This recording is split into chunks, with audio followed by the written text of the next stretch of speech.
Hello friends, मैं हूं दीक्षा। तो आज हम करेंगे एचटेट पीजीटी 2022 यानी कि एचटेट 2022 के क्वेश्चन स्टार्ट करेंगे। 91 से 100 क्वेश्चन जो है हम इस वीडियो में करेंगे, ठीक है।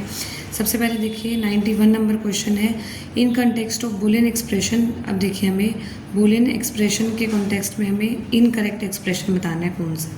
तो इन चारों ऑप्शन में से हमें इनकरेक्ट ऑप्शन बताना है कौन सा। तो पहला ऑप्शन है ये P bar plus Q bar P Q R के इक्वल, और सेकंड ये है Q R P Q plus R bar जो है और complete bar P bar Q R के equal, P Q R plus Q bar R जो है पी क्यू के इक्वल, और P bar Q plus P bar R zero के equal. तो देखते हैं इसका सॉल्यूशन। तो देखते हैं इसका सॉल्यूशन 91 नंबर का। अब देखिए जो पहला है, देखिए पी और पी बार मिलके क्या बना देगा, ज़ीरो बना देगा, ठीक है। पी बार क्या बनेगा, ज़ीरो बनेगा। तो आंसर क्या आ जाएगा, पी क्यू आर। तो फिज़िक्स वाले बच्चों को इतना तो पता होंगे ना, रूल्स पता होंगे कि अगर देखिए कोई हमारे पास जैसे क्वांटिटी है ए, ठीक है, और ए बार, तो इनका जो मल्टीप्लाई है वो ज़ीरो होता है, लेकिन ए प्लस ए बार आ जाए तो ये क्या होता है, 1 होता है, ठीक है। तो इन रूल से हम ये सॉल्व करेंगे। सेकेंड है क्यू आर और ब्रैकेट में है पी क्यू प्लस आर बार, ठीक है। अब देखिए ये जो वैल्यू है, ठीक है, क्यू आर जो क्वांटिटी है क्यू आर, देखिए अब इसको अंदर लेके जाना है, ठीक है। तो पी क्यू दो बार है, पी क्यू आर आ जाएगा, प्लस में आर और आर बार क्या बना देगा, ज़ीरो, तो पी क्यू आर, ये भी करेक्ट है। थर्ड क्या है, P Q R plus Q bar R, ठीक है। अब देखिए इसको अंदर लेके जाएंगे तो क्या आ जाएगा, पी क्यू आर प्लस में पी क्यू बार आर। तो यहाँ से पी और आर कॉमन आ रहा है, पी और आर कॉमन आ रहा है, क्यू बार ब्रैकेट में आ जाएगा, क्यू बार क्या आ जाएगा, 1, ये 1 होता है ना। तो आंसर पी आर आएगा। गिवन है पी क्यू, आर है पी आर, तो ये जो ऑप्शन आएगा ये क्या है, इनकरेक्ट है, ठीक है। फोर्थ ऑप्शन देख लेते हैं एक बार, P bar Q plus P bar R. अब देखिए पी बार ज़ीरो देगा, पी बार ज़ीरो देगा, तो ये जो ऑप्शन है वो करेक्ट है बिल्कुल। आई होप ये क्वेश्चन आपको समझ में आ गया होगा। 92 नंबर क्वेश्चन। अब देखिए दो पोलेरॉइड्स हैं, ठीक है। टू पोलेरॉइड्स आर प्लेस टुगेदर, इस तरीके से उन्हें रखा गया कि उनकी जो ट्रांसमिशन एक्सिस है वो परपेंडिकुलर है और कोई लाइट ट्रांसमिटेड नहीं होती। अब तीसरा पोलेरॉइड जो है इंसर्ट किया, ठीक है, इनके बीच में, और किस तरह से इंसर्ट किया कि जो उसके तीसरे पोलेरॉइड की जो ट्रांसमिशन एक्सिस है वो 45 डिग्री का एंगल बना रही है, ठीक है। अब हमें क्या निकालना है, fraction of incident unpolarize light intensity transmitted by 3 polaroid. अब 3 पोलेरॉइड इस तरीके से रखे कि 2 पोलेरॉइड तो 90 डिग्री के एंगल पे है और तीसरा पोलेरॉइड जो हमने इंसर्ट किया वो 45 डिग्री का एंगल बना रहा है पहले और दूसरे के साथ, ठीक है। तो अब हमें निकालनी है इंटेंसिटी, फाइनल इंटेंसिटी निकालनी है। तो इन चारों ऑप्शंस में से हमें आंसर बताना है। तो देखते हैं जल्दी से सॉल्यूशन। देखिए 92 का सॉल्यूशन, 3 पोलेरॉइड है, देखिए पहला पोलेरॉइड और दूसरा पोलेरॉइड 90 डिग्री पे रखा, जो तीसरा पोलेरॉइड है वो पहले और दूसरे के साथ 45 डिग्री का एंगल बना रहा है। तो आइडियल पोलराइड क्या करता है, ट्रांसमिट करता है exactly half incident unpolarize intensity. हमें पता है कि जो आइडियल पोलराइज है, जो आइडियल पोलरॉइड है वो हाफ इंटेंसिटी जो है ट्रांसमिट करता है, ठीक है, इंसिडेंट की। अब देखिए हम मान के चल रहे हैं जो अनपोलराइज लाइट है उसकी इंटेंसिटी क्या है, I0 है। I1 क्या है, देखिए जो I1 है वो क्या है, light emerging from Polaroid P1, ठीक है। P1 पोलरॉइड, 3 पोलरॉइड लिया है ना हमने, P1 P2 और P3, तो जो P1 से इंटेंसिटी निकलेगी वो I1 है, ठीक है। तो I1 क्या होगी, ओरिजिनल का हाफ होगी, ठीक है, क्योंकि आइडियल पोलरॉइड क्या करता है, हाफ इंटेंसिटी ट्रांसमिट करता है। तो I1 क्या हो जाएगी, I0/2। फिजिक्स वाले बच्चों को इतना समझ में आ जाएगा, आई होप समझ में आ गया होगा। अब देखिए अब क्या होगा, जब हमने देखिए अगर P3 नहीं है, ठीक है, P3 है ही नहीं, तो P1 P2 के बीच में 90 डिग्री का एंगल है, तो डायरेक्ट इंटेंसिटी क्या हो जाएगी, I2 मेलस लॉ क्या होता है, I1 = I0² cos² थीटा। तो यहाँ इंटेंसिटी क्या आ जाएगी, I2 = I1 cos² 90 डिग्री, क्योंकि P1 P2 के बीच में एंगल 90 डिग्री है, तो cos 90 0 होता है, तो 0 आ जाएगी इंटेंसिटी अगर P3 नहीं है। बट जब हमने P3 को इंसर्ट किया है 45 डिग्री पे, तो देखिए इंटेंसिटी क्या आएगी, सबसे पहले I2 आएगी हमारे पास, I2 आएगी I1 cos² 45 डिग्री, ठीक है। तो जब हमने P3 को इंसर्ट कर दिया, ठीक है, P3 को इंसर्ट कर दिया, तो अब यहाँ पे एक और पोलरॉइड है, एक बार 45 डिग्री से निकलेगी, फिर दोबारा 45 डिग्री से निकलेगी। तो पहले निकलेगी I2 I2 क्या होगी, I1 cos स्क्वायर 45 डिग्री। फिर उसके बाद I3 निकलेगी, जो यहाँ से इंटेंसिटी निकली यानी कि I2 cos square 45 degree. I hope ये समझ में आ गया होगा, मेलस लॉ लगाया है हमने। सबसे पहले देखिए, इस पोलरॉइड से जो इंटेंसिटी ट्रांसमिट हुई वो I1 थी, ठीक है। फिर इस पोलरॉइड से जो इंटेंसिटी ट्रांसमिट होगी वो I2 होगी, ठीक है। और I2 क्या होगी, I1 cos स्क्वायर 45 डिग्री, ये हमने मेलस लॉ में पढ़ा है। और इस पोलरॉइड से I3 ट्रांसमिट होगी, और वो क्या होगी, I2 cos स्क्वायर 45 डिग्री, क्योंकि इनके बीच का एंगल 45 डिग्री। आई होप समझ में आ गया होगा ये। अब I1 की वैल्यू क्या है, I0/2 यहाँ पुट कर दिया। cos स्क्वायर 45, cos 45 होता है 1/√2, इसका स्क्वायर कर दिया तो I0/2 1/√2 का स्क्वायर हो जाएगा 1/2, तो यहाँ आ जाएगा I0/4। अब I3 क्या है, I2 cos स्क्वायर 45 डिग्री, ये समझ में आ रहा होगा आई होप आपको। तो I2 की वैल्यू क्या थी, I0/4 यहाँ पुट कर दी, cos स्क्वायर 45 डिग्री आ जाएगा 1/√2 का स्क्वायर, तो I0/4 इंटू 1/2 I0/8 आ गया। तो अब हमें निकालना है I3/I0, ठीक है, I3/I0। I3 क्या है, I0/8 और अपॉन में I0 किया तो 1/8 आ गया। 1/8 को 1/2 का क्यूब लिख सकते हैं, तो ऑप्शन नंबर 4 करेक्ट आ जाएगा। अब देखिए क्वेश्चन नंबर 93, इसमें क्या पूछा है, radio active nucleus can decay by 2 different processes. 2 different processes से जो है रेडियो एक्टिव न्यूक्लियस डिके हो रहा है। हाफ लाइफ जो है पहली प्रोसेस के लिए T1 है, दूसरे के लिए T2 है। इफेक्टिव हाफ लाइफ हमें T बताना है, तो इन 4 ऑप्शंस में से हमें बताना है इफेक्टिव हाफ लाइफ T। तो देखते हैं सॉल्यूशन 93 का। अब देखिए हमारे पास T हाफ, हमें पता है हाफ लाइफ का फॉर्मूला होता है ln2/λ, यानी कि 0.693/λ। लैम्डा क्या होता है, डिके कांस्टेंट, और ये क्या है, हाफ लाइफ, ठीक है। अब देखिए यहाँ से डिके कांस्टेंट अगर हम देखें तो लैम्डा इफेक्टिव क्या होगा, यानी कि डिके कांस्टेंट इफेक्टिव क्या होगा, λ1 + λ2, ठीक है। λ1 λ2 क्या है, इंडिविजुअल डिके हैं फॉर ईच प्रोसेस, ठीक है। अब लैम्डा इफेक्टिव क्या होगा, ln2/t, ठीक है, ये T इफेक्टिव है। और λ1 क्या होगा 0.69, यानी कि ln2/t1 प्लस λ2 क्या होगा ln2/t2। समझ में आ गया होगा, ये अलग अलग प्रोसेसेस के लिए ले लिया हमने T1 T2, और ये हो जाएगा इफेक्टिव टाइम, ठीक है। अब देखिए यहाँ से ln2 जो है कैंसिल हो जाएगा, तो 1/t किसके इक्वल आ जाएगा, 1/t1 प्लस 1/t2। यहाँ से एलसीएम लेंगे, T1 T2 आ जाएगा, तो ऊपर क्या आ जाएगा, T1 प्लस T2। तो कैपिटल T यानी कि T इफेक्टिव क्या आ जाएगा हमारे पास, कैपिटल T यानी कि T इफेक्टिव क्या आ जाएगा, T1 T2 upon T1 plus T2। तो ऑप्शन नंबर 3 क्या आ जाएगा, करेक्ट आ जाएगा। उसके बाद देखिए 94 number question, work done in increasing the size of a soft film. अब देखिए वर्क डन हमें गिवन है 3 × 10⁻⁻⁴।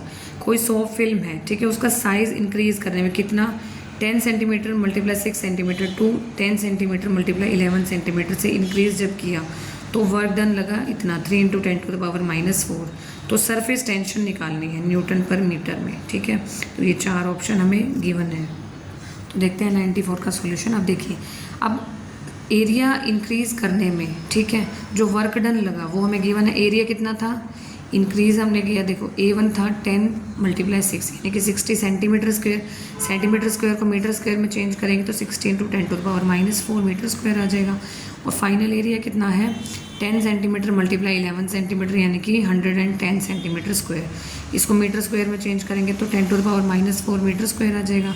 और वर्क डन कितना लगा, 3 × 10⁻⁻⁴ जूल, ठीक है। अब देखिए सॉफ्ट फिल्म के 2 सरफेस होते हैं, फ्रंट और बैक। तो चेंज इन एरिया कैसे निकालेंगे, चेंज इन एरिया हो जाएगा 2 × A2 - A1।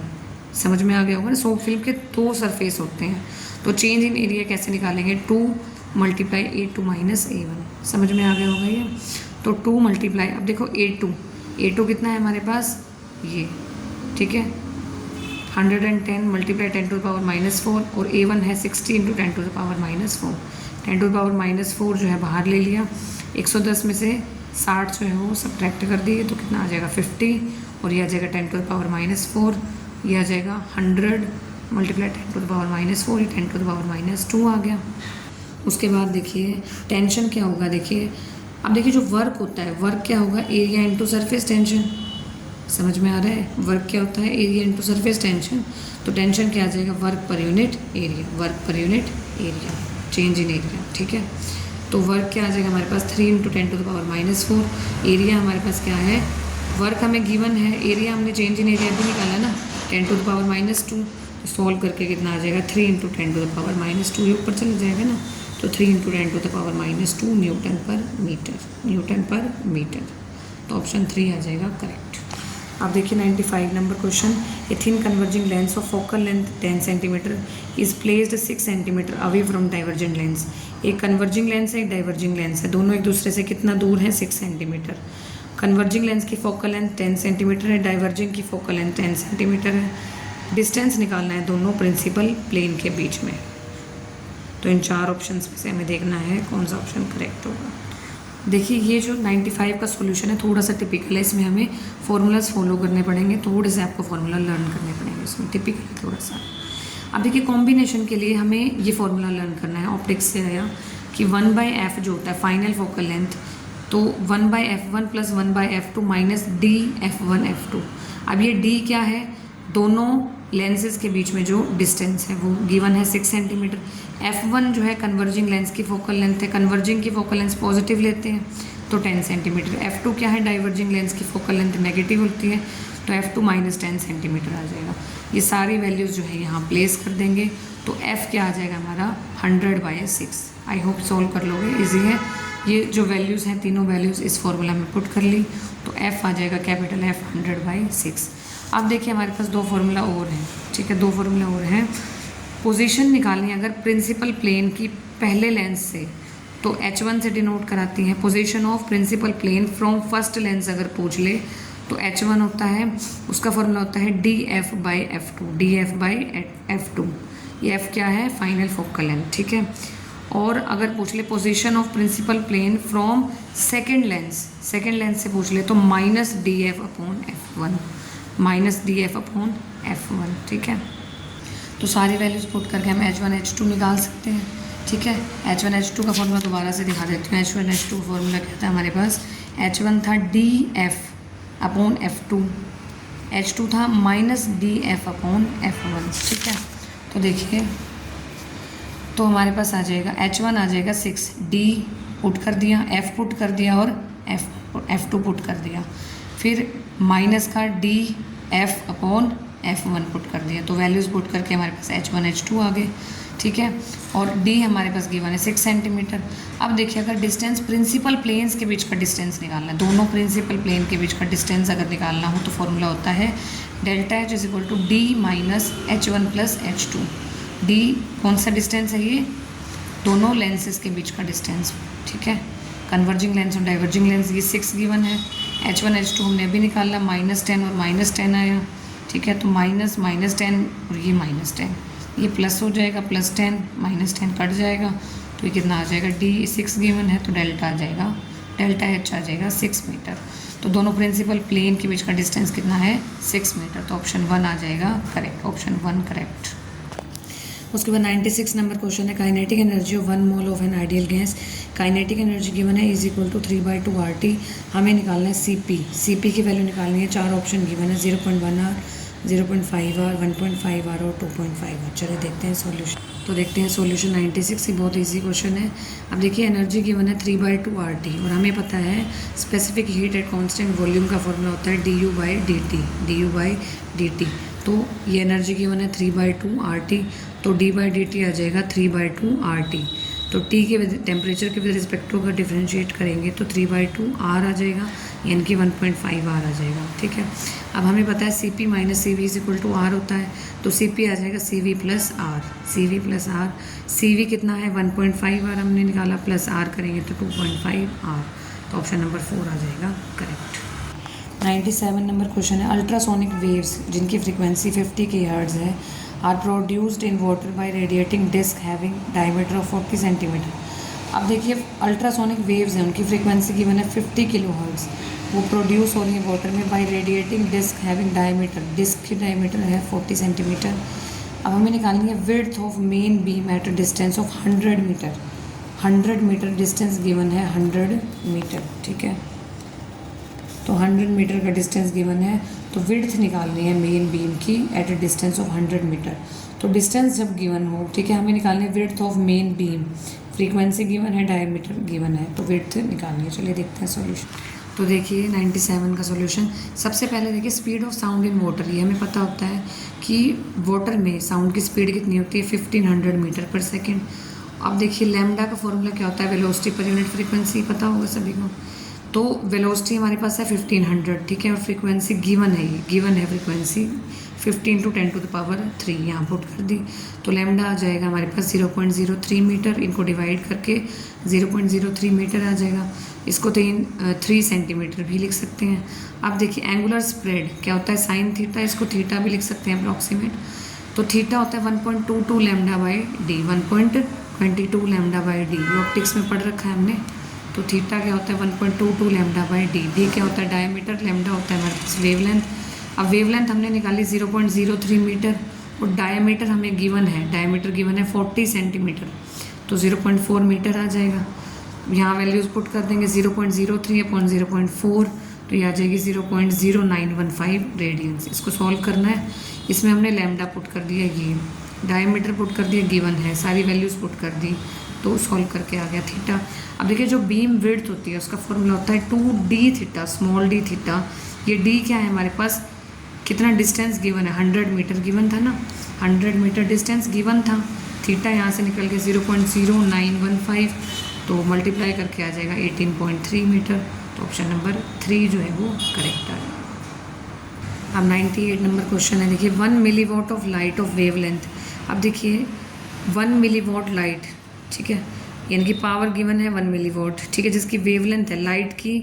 अब जो लाइट है उसकी वेवलेंथ गिवन है 1980 एंगस्ट्रॉम, ठीक है, इंसिडेंट कर रही है, ठीक है, किस पे, सीजियम सरफेस पे। अब assuming a quantum efficiency of 0.5%, efficiency, quantum efficiency जो है 0.5% गिवन है, तो फोटो इलेक्ट्रिक करंट हमें निकालना है, फोटो इलेक्ट्रिक करंट हमें निकालना है। अब देखिए वर्क फंक्शन गिवन है 1.90 electron volt, Planck's constant given है 6.6 × 10⁻−34, और वेलोसिटी ऑफ लाइट हमें पता है 3 × 10⁸ होती है। तो इन 4 ऑप्शन में से बताना है 0.8, 0.08, 0.16 और 1.6। तो हमें क्या निकालना है, फोटो इलेक्ट्रिक करंट। तो देखते हैं सॉल्यूशन, तो देखते हैं 98 का सॉल्यूशन। देखिए सबसे पहले हमें पता है ई क्या होता है, एनर्जी एच न्यू होती है, hc/λ भी लिख सकते हैं, न्यू c/λ होता है ना। तो h 6.626 × 10⁻−34, c जो होता है वो 3 × 10⁸ होता है, और लैम्डा गिवन है, मैंने बताया था ना, वेवलेंथ गिवन है कितनी 1980 एंगस्ट्रॉम गिवन थी, तो 1980 एंगस्ट्रॉम होता है 10⁻−10 मीटर, ठीक है। तो सारी वैल्यूज़ हमने यहाँ पुट कर दी। अब क्या करना है, इसको सॉल्व करना है, तो एनर्जी आ जाएगी हमारी 10⁻−18 जूल, ठीक है। अब देखिए पावर, मैंने बताया था ना, पावर कितनी गिवन थी 1 मिलीवॉट, मिलीवॉट में 10⁻−3 वोट आ जाएंगे, ठीक है, 10⁻−3 वॉट में आ जाएगी पावर, ठीक है। अब देखिए नंबर ऑफ फोटॉन्स स्ट्राइकिंग पर सेकेंड, नंबर ऑफ फोटोन पर सेकेंड, एक तरह की फ्रीक्वेंसी होगी, तो कितनी आ जाएगी, पावर पर यूनिट एनर्जी होती है, पता ही होगा, फिजिक्स के स्टूडेंट से इतना पता होगा कि नंबर ऑफ फोटोन्स स्ट्राइकिंग पर सेकेंड किसके इक्वल होता है, power per unit energy, power per unit energy. तो इसको हमने एन से डिनोट कराया है, एन कितना आ जाएगा, पावर गिवन है 10⁻−3 वॉट, एनर्जी हमने निकाली 10⁻−18, तो ये ऊपर चला जाएगा 10⁻15 आ जाएगा फोटोन्स पर सेकेंड। अब क्वांटम एफिशिएंसी, क्वांटम एफिशिएंसी कितनी हो जाएगी, एफिशिएंसी है ईटा, और क्वांटम एफिशिएंसी को मतलब नंबर ऑफ फोटोन पर सेकंड से मल्टीप्लाई करेंगे तो क्वांटम एफिशिएंसी आ जाएगी एन ईटा, ठीक है, एन ईटा। अब एफिशिएंसी 0.5% गिवन है, तो 0.5/100, और एन कितना है हमारे पास 10⁻15, तो क्वांटम एफिशिएंसी कितनी आ गई हमारे पास 5 × 10⁻12। इसको सॉल्व कर लिया, ठीक है, कितनी आ गई 5 × 10⁻12। अब देखिए हमें निकालना था करंट, करंट क्या होता है I = Q/T, और Q क्या होता है NE के इक्वल, ठीक है। तो NE ये वाला कौन सा है, क्वांटम एफिशिएंसी वाला, NE/T, T को हम सिंप्लिसिटी के लिए 1 कंसीडर कर रहे हैं। अब NE हमने पीछे क्या निकाला था 5 × 10⁻12, और E होता है 1.6 × 10⁻−19 कूलम, ठीक है।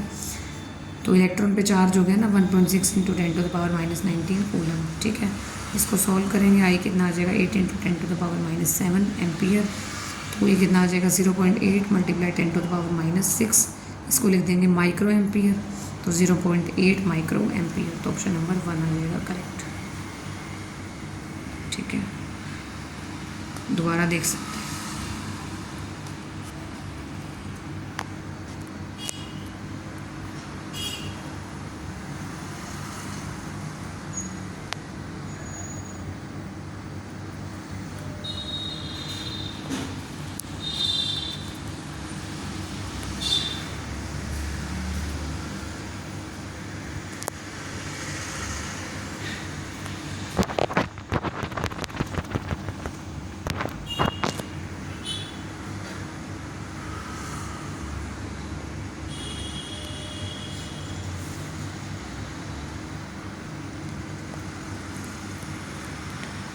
तो देखते हैं 99 नंबर क्वेश्चन। 99 नंबर क्वेश्चन देखेंगे।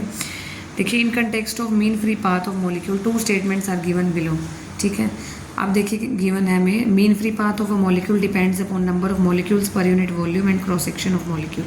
पहले स्टेटमेंट में गिवन है कि मीन फ्री पाथ जो है मॉलिक्यूल का वो डिपेंड करता है नंबर ऑफ मॉलिक्यूल पर यूनिट वॉल्यूम पे, और दूसरी स्टेटमेंट है कि mean free path of molecules in gas increases and number of collisions पर unit volume decreases with lowering of pressure. जो मीन फ्री पाथ है वो इंक्रीज करेगा अगर हम प्रेशर लोअर कर दें, और नंबर ऑफ कॉलिजन पर यूनिट वॉल्यूम डिक्रीज करेगा अगर हम प्रेशर कम कर दें। तो इन चारों स्टेटमेंट्स में से बताना है कौन सा करेक्ट है। ठीक है, तो देखते हैं सॉल्यूशन जल्दी से। देखिए 99 का सॉल्यूशन है। अब देखिए मीन फ्री पाथ हमें गिवन है। अब देखिए मीन फ्री पाथ का फॉर्मूला क्या होता है, lambda is equal to 1/√2 pi D square N. ठीक है, पाई डी स्क्वायर एन। अब ये पाई डी स्क्वायर क्या होता है, क्रॉस सेक्शन सिग्मा के इक्वल, और एन होता है number of molecules per unit volume. ठीक है, अब देखिए लैम्डा जो है क्रॉस सेक्शन यानी कि पाई डी स्क्वायर पे भी डिपेंड कर रहा है और number of molecules per unit volume पे भी डिपेंड कर रहा है। ठीक है, तो दोनों पे डिपेंड कर रहा है। पहली स्टेटमेंट तो करेक्ट है। अब देखिए दूसरी स्टेटमेंट चेक करते हैं। दूसरी में अब देखिए एन क्या होता है, नंबर ऑफ मॉलिक्यूल पर unit volume, number of molecule पर यूनिट वॉल्यूम। ठीक है, नंबर ऑफ मॉलिक्यूल पर यूनिट वॉल्यूम। अब देखिए हमें पता है आइडियल गैस इक्वेशन क्या होती है, P V is equal to N R T. P V is equal to N R T, तो पी जो है डिपेंड करता है एन पे। ठीक है, अब देखिए लैम्डा जो है वो, देखिए पी जो है वो डायरेक्टली है एन के, तो लैम्डा क्या आ जाएगा, प्रेशर के इन्वर्सली आ जाएगा। लैम्डा क्या आ जाएगा, प्रेशर के इन्वर्सली आ जाएगा, क्योंकि देखिए लैम्डा जो है वो इन्वर्सली है स्मॉल एन से, और स्मॉल एन डायरेक्टली है पी के प्रेशर के, तो लैम्डा इन्वर्सली प्रोपोर्शनल आ जाएगा प्रेशर के। तो अगर हम प्रेशर को बढ़ाएंगे तो लैम्डा कम होगा, घटेगा, प्रेशर कम करेंगे तो लैम्डा बढ़ेगा। तो जो सेकंड स्टेटमेंट है वो भी ट्रू है, ऑप्शन नंबर 1 करेक्ट। तो 100 नंबर क्वेश्चन है इस वीडियो का लास्ट क्वेश्चन।